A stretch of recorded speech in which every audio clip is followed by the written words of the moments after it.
Well, hi again, everybody. Welcome to another episode of 100 Yards of Football, and this is the 2026 NFL Draft Prospect Show, along with Joey Clinkscales and Brian LeBel. I'm Harper LeBel. I want to say greetings to everybody and welcome to the show. We're going to talk today about University of Notre Dame wide receiver Malachi Felds. He's a 6'4", 218, 220-pound wide receiver. He's been in a couple of places. He was in high school. He was a quarterback, and then gets to Virginia, is moved over to a wide receiver position, does pretty well there. Had 15 touchdowns one year while he was there. Goes to Notre Dame for his senior year, and he ends up with some pretty good stats, but lower than what he had at Virginia. 36 catches last year, 650 yards, 5 touchdowns. He was averaging 17.5 yards per catch. Because of his size, because of just the mass, a big guy. He's not the biggest in the draft, but he's certainly one of the top tier in terms of his height, his weight, his strength, and his want to. That's the thing that gets me, Joey, is here's a guy that in a 50-50 ball, he's going to come down with it. That's one of the things that really impressed me when you talk about Malachi Felds. Yes, he's a player that he makes all the competitive catches. You know, anytime he's in a competitive situation, a 50-50 ball, he seems to come down with it every single time.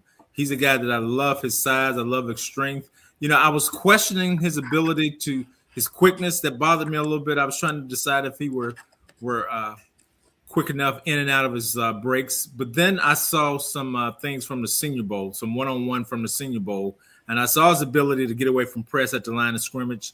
So his quickness is deceptive, but he does have it. You don't always see it in the games because of the way the defenses play in college football. But at the Senior Bowl, he went against some guys that, again, will be professional corners. A couple of them will be really high draft picks. And he did a good job getting away from press and creating separation, not only with his size, but his quickness. So I'm not really as much concerned by that as I was when I was actually watching game film, because some of the things I didn't see on game film, I was able to see from practice exposure at the Senior Bowl, which made me feel a lot better about the player. Oh, interesting you say that. One of the things, Brian, that is kind of a little bit of a detriment, he doesn't have that blazing speed. He's got the size, as Joey mentioned. He's got the temperament to go up and get the ball. But as a bigger guy, would you also want to have him a step faster? That obviously is a part of it. But what do you notice? What are some of the things about Malachi that was impressive to you? He's very good at using his body. He's very physical. He's very strong. I think he knows what he is. He's not a blazing fast guy, but the ability to high point the football. There's some acrobatic catches in there too. And Joey touched on the press coverage thing. If you go back and watch his tape against Texas A&M, they tried to press him early, and it didn't work. He was still able to get separation. He was very, very good at using his hands and his strength to get around guys. You almost have to blanket him because he's so good at. I don't think he has a basketball background, but he plays kind of like a power forward. You know, getting the ball and asking for the ball in the post because he's able to get around guys. He's able to feel where you are behind him. He's able to go up, high point it. The physicality kind of shows itself after the catch. You know what I mean? You don't have the blazing speed, but he's able to kind of run guys over or make it to where another guy or two other guys, they have to gang tackle him from time to time. And I think he's able to use his strength and his size to his ability. He's not slow by any means, but the receiver position, a lot of these guys are just so flashy and so quick in and out of their breaks now. We kind of forget guys like Malachi who are very good at putting their foot in the ground. They're very good at finding the hole in the zone, and they're very good at making plays with his strength, his size. So he's able to go up and he's able to outplay a lot of these smaller DBs, and Notre Dame was able to take advantage of that. If you go back and watch the tape, he had a very good year. The numbers don't jump out at you, but he did everything he was asked to do, and there were a lot of instances where teams did not have an answer for Malachi Felds. Finish that comment though, Brian, because going to Notre Dame in many respects, from an academic standpoint, from you're going to play on a very good team that has a chance to be in the playoffs standpoint, from all of the other intangibles that are a part of that, Notre Dame is a run first, run second type of offense. Was it a risk for him to go there, even though he finished? He made the decision. Was that something that you think may affect his draft stock, in that he doesn't have 78 catches like he would if he were in a Big Ten conference or Big 12? He had 36. But did he learn to block better? Does that offset it? I think it's a little bit of everything. And I think going to Notre Dame more so was about, I want to play in the playoff and I want to, show off my skills in prime time more so. Now I know Notre Dame got left out And we can debate that. That's a whole other instance. But if you go back and watch his tape against Miami, he actually played pretty well. But Notre Dame wasn't a team, like you said, they didn't open up the field a ton. They were run first. They played defense. Special teams was good. I think they did a game against, I can't remember if it was Syracuse, but it was 35-0, and the offense only ran like 4 plays. So there were a couple of instances where they're blowing teams out. They're not going to throw the ball a lot in the second half. But he made some plays in special teams for them. They had a trick play where they went to him, and I think he had like 45 yards or something like that. But he was, listen, when they needed him to be good, he was great, right? In the red zone, he's a risk. He over the top, he could beat you deep. He had a couple of long touchdowns on the year too. So he did everything really, really well.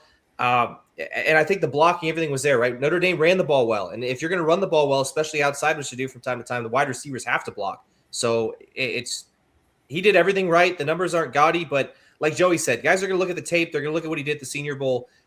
There's nothing that this kid did that was wrong. I really like him. I don't know where you put him in the receiver rankings. I think, right now the consensus he's been down 10 or 12, but I think sneakily he could be a very good receiver in a later round pick for some team, and they're going to love to have him.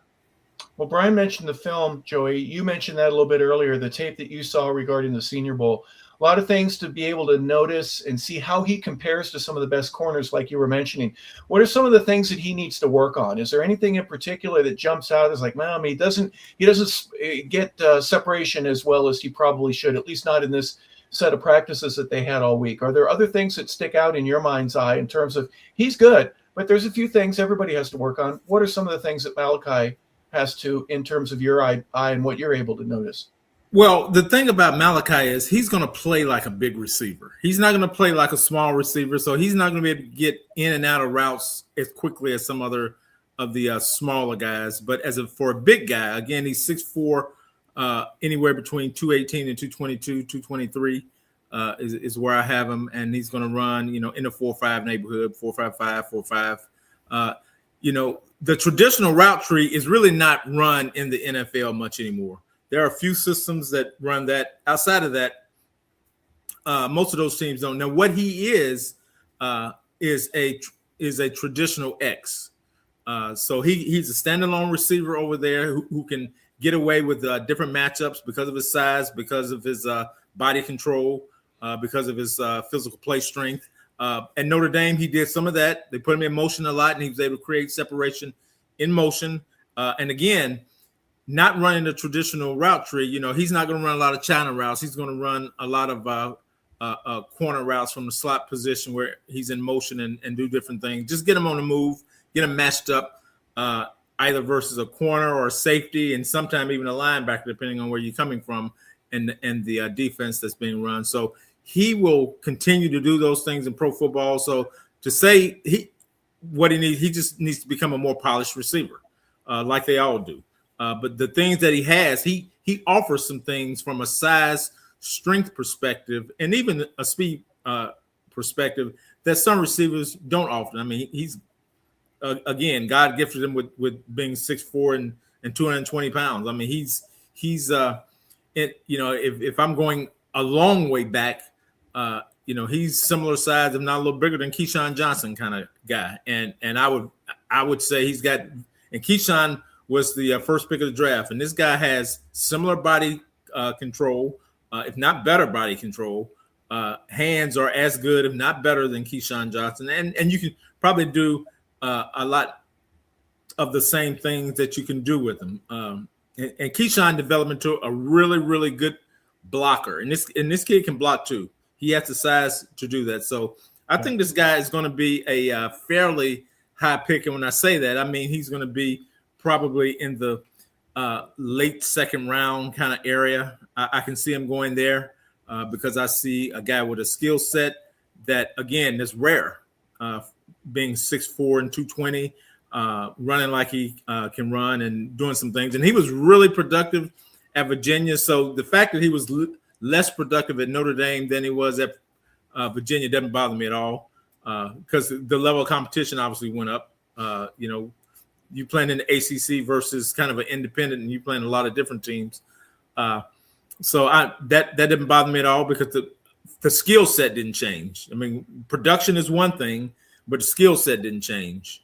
So the skill set is still the same, if not better than it was while he was at Virginia. He just didn't have the numbers to back it up because Carr was a first-year starter at quarterback. So they were trying to do things to not put a rookie starter at quarterback at Notre Dame in harm's way often.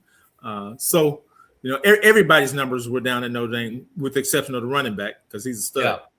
Yeah. Joey, if you don't mind, real quick, you mentioned that he would be an X. Is there any chance early on in his career where he comes in a 3 or 4 wide receiver package and kind of plays inside and runs some post routes or goes over the middle? Because of his size, I think he'd do a great job of just sitting in and being a little faster than a tight end. You pull the tight end out, you put him in and allow him to kind of work the middle of the field in zone routes in between linebackers and let him go up against one of those big safeties and see what happens. Is there any chance of that?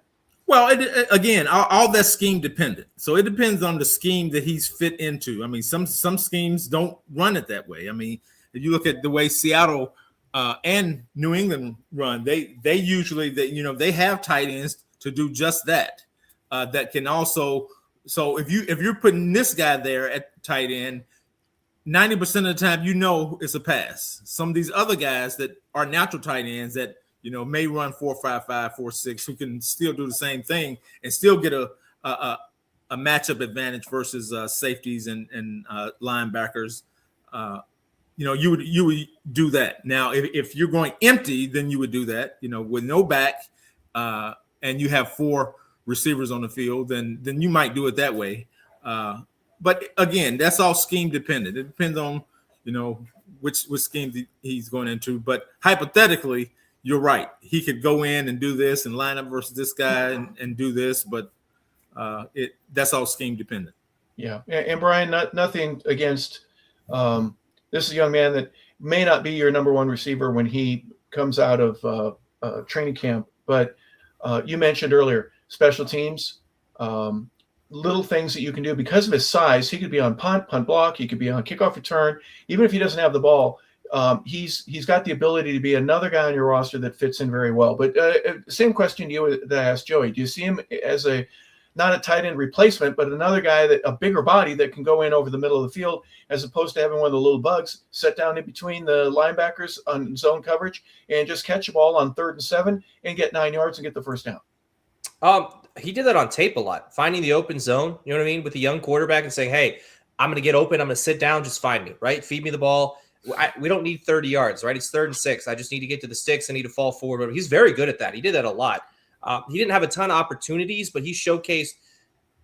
It was a night game. I can't remember who it was, but he flat out just laid out for a ball. And it was just one of those things where he's almost completely parallel to the ground, able to get his foot down, make a catch, get a couple yards. It was just kind of routine play too. It just, there was another a deep pass. I think it was against Texas A&M where he goes up just one-handed, right? Just is able to showcase because he's got very strong hands. That's one thing that I've seen and a lot of people talked about it is, and not just for his size, just in general, he's a very strong guy.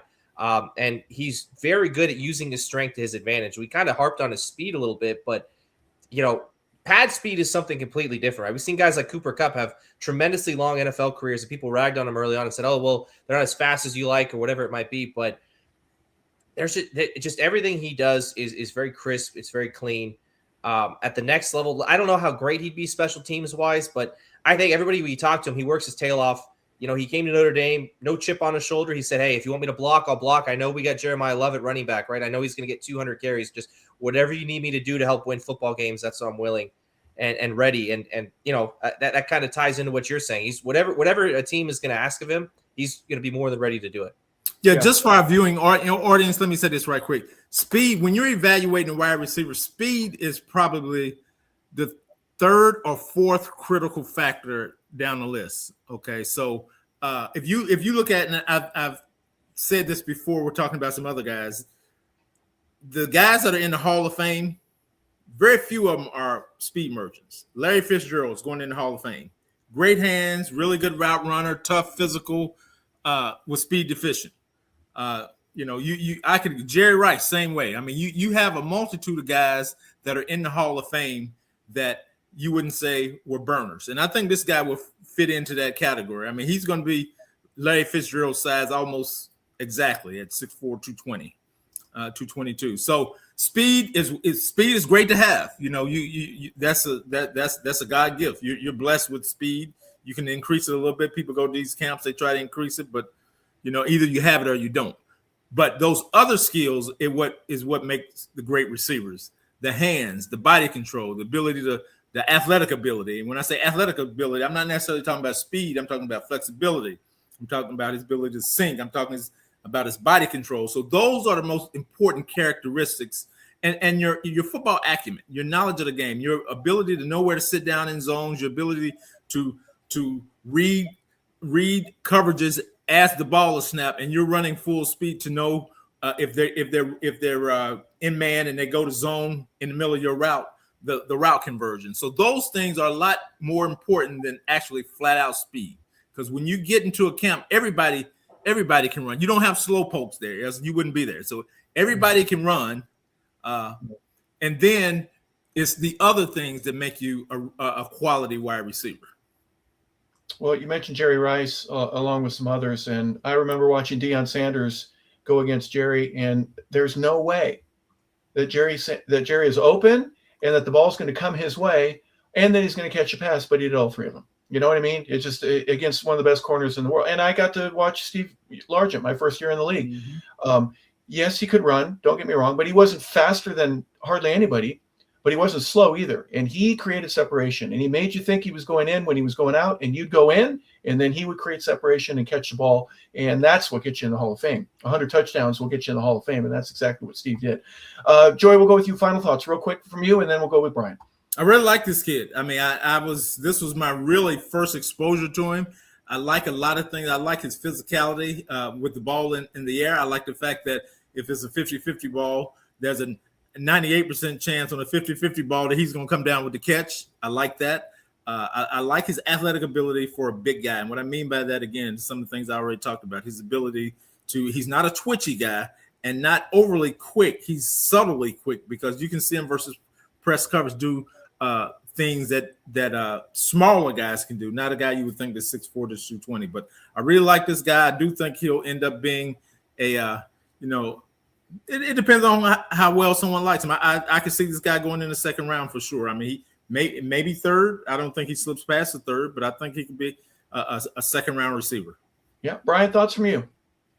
Well, Joey mentioned all the other stuff, right? Not just the speed, but like the route running, getting open, things like that. And he checks a lot of those boxes. He does all that stuff pretty well. So I think he's kind of ahead of the curve as far as that is concerned going into it. Obviously, he's going to get better at the next level. He's going to refine his skills, but the aspect of it, there weren't a lot of balls thrown down the field that were deep balls where he wasn't in a position to make the play, right? Unless the throw was either terrible. Guys aren't going to make a lot of interceptions on these 50-50 balls. It's just he's going to be a good red zone target. He's going to be a quarterback's favorite target down there. A lot of these one-on-ones, I think he's going to get opportunities early on just because his size and just because everything he did in college and he showcased. And I absolutely see the second to third round, I think at the latest. I agree with Joey on that. And I'm excited to watch this kid play football at the next level because I think someone's going to get a very good receiver they can plug in and do a lot of different things with. Mm-hmm. Yeah, we're going to watch Malachi Felds. Hopefully he gets in the second round and picked and selected. And if not, maybe a third rounder if he slips down to that level. Somebody's going to get a big kid that wants to play for you and is going to catch a ball down the middle of the field. He may not have had a whole lot of catching. Remember, he was second team ACC at Virginia before he transferred over. He can play, and he's going to make somebody's roster a lot better. So we wish him well. Malachi Felds is our feature here on the 2026 NFL Draft Prospect Show, all a part of 100 Yards of Football. So for Joey Clinkscales and Brian LeBel, I'm Harper LeBel saying thank you for tuning in. We appreciate it. Please like and subscribe. Tell a friend. We would appreciate that as well. So until then, we want to wish you all a fantastic